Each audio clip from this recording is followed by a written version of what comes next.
दोस्तों, पिछले कई घंटों से लगातार पाकिस्तान भारत में ड्रोन अटैक कर रहा है।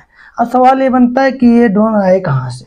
ये ड्रोन आए हैं टर्की से। टर्की, हाँ, वही टर्की जिसकी हम लोग मदद किए थे जब उस पे हरा डोला आया था, या मतलब भूकंप आया था।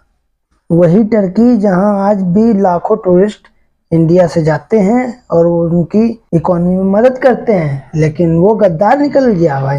उन सारे टूरिस्ट से हम यही कहना चाहूँगे कि थैंक यू भाई, थैंक यू। आपके टूरिज्म से वो टेररिज्म को सपोर्ट कर रहा है। एक तरफ उनके यहाँ सबसे ज़्यादा भीषण अर्थक्वेक आया था तो भारत उनके साथ खड़ा था, और अब हमारे यहाँ जब दिक्कत है तो सबसे पहले पाकिस्तान के साथ खड़ा है। ऐसा क्यों? ऐसा इसलिए है क्योंकि वो मुसलमान हैं दोनों लोग, इसलिए उनका धर्म एक है, उनका पंथ एक है, उनका मजहब एक है। तो आइए समझते हैं और शुरू करते हैं आज जय भवानी और हर हर महादेव के जयकारों से। जय भवानी, नमो पार्वती पतये, हर हर महादेव।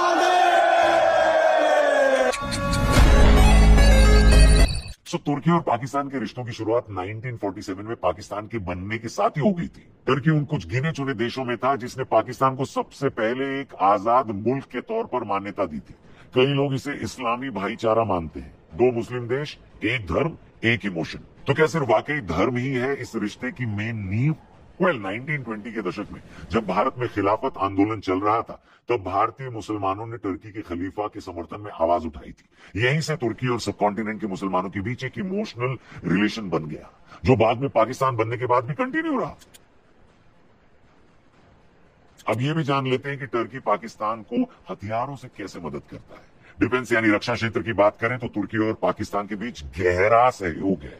हथियारों की खरीद फरोख्त होती जा रही है। तुर्की पाकिस्तान को ड्रोन टेक्नोलॉजी, हेलीकॉप्टर्स और नेवल सिस्टम में मदद करता है। पाकिस्तानी पायलट्स को तुर्की में ट्रेनिंग भी दी जाती है। तो मजेदार बात कि तुर्की और ये पाकिस्तान, ये दोनों चीन के रखैल भी बन चुके हैं। बन क्या चुके हैं, पहले से ही थे, ये तुम समझो।